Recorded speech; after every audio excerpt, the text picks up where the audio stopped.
নমস্কার বন্ধুরা, সবাইকে স্বাগত জানাই। আজ আমি পাবদা মাছের ঝাল বানালাম।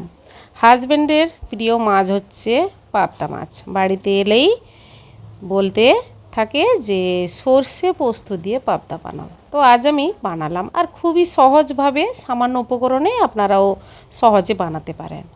4 পিস পাবদা মাছ নিয়েছি। পাবদা মাছে দিয়ে দিলাম লবণ আর হলুদ আর সামান্য সর্ষে তেল দেব। পাবদা মাছ ভাজার সময় অনেক সময় তেল ছিটকে যায়, তাই আমি সর্ষে তেল মাখিয়ে যদি ভাজি তাহলে পাবদা মাছটা ভাজা ভালোভাবে হয়ে যাবে। তো ভালোভাবে লবণ হলুদ তেল মাখিয়ে নিলাম পাবদা মাছে। এবার গ্যাস অন করে কড়াইয়ের মধ্যে সর্ষে তেল দিলাম। সর্ষে তেলে যে কোনো মাছই খেতে বেশি ভালো লাগে। তেলটা গরম করে কড়াইটাও ভালোভাবে গরম করে নিতে হবে। তারপর পাবদা মাছ দিয়ে দিলাম। গ্যাসের ফ্লেমটা হাই টু মিডিয়াম রেখেছি। মাছ উল্টে পাল্টে ভেজে নেব।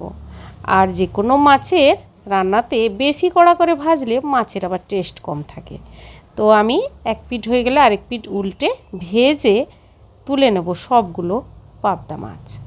এবার ওই কড়াইতে দিয়ে দিলাম সামান্য পরিমাণ 5 ফোড়ন আর চেরা কাঁচা লঙ্কা 4 থেকে 5টি। নাড়াচাড়া করে দিয়ে দিলাম হলুদ গুঁড়ো আর সামান্য কাশ্মীরি লঙ্কার গুঁড়ো দিয়ে এবার দিয়ে দেব 2 থেকে আড়াই বাটির মতো জল। আর কোনো মশলা আমি দিচ্ছি না। জল দিয়ে দিলাম।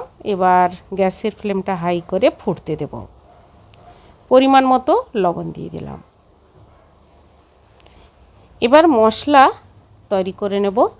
মিক্সি জারে দিয়ে দিলাম 4 থেকে 5টি কাঁচা লঙ্কা, পোস্ত দিয়ে দিলাম 2 টেবিল স্পুনের মতো, 1 টেবিল স্পুন সাদা সর্ষে, 1 টেবিল স্পুন কালো সর্ষে দিয়ে অল্প জল দিয়ে মশলাটা পেস্ট করে নিলাম।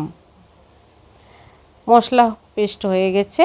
এবার মাছগুলো কড়াইয়ের মধ্যে দিয়ে দিলাম। তারপর দিয়ে দেব সর্ষে পোস্ত বাটা। গ্যাসের ফ্লেম মিডিয়াম রেখে সর্ষে পোস্ত বাটা দিয়ে আরও মিনিট 4 ফুটতে দেব।